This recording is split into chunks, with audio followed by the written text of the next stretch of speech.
நீராறும் கடலுடுத்த நிலமடந்தை கெளிதொழுகும்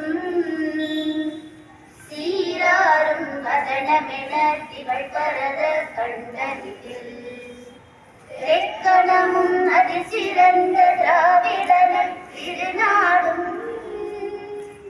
தர்க்க சிறு பிறை முதலும் தரிசனரும் திலகமுமே அத்திலக வாசனை போல் அனைத்துலகும் இன்பமுற எத்திசையும் புகழ் மணக்க இருந்த பெரும் தமிழனங்கே தமிழனங்கே உன் சீரிழமை சிறந்தியந்து செயல் மறந்து வாழ்த்துதுமே வாழ்த்துதுமே வாழ்த்துதுமே. கொடைக்கம்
அங்கத்தின் கீழ் நிற்ற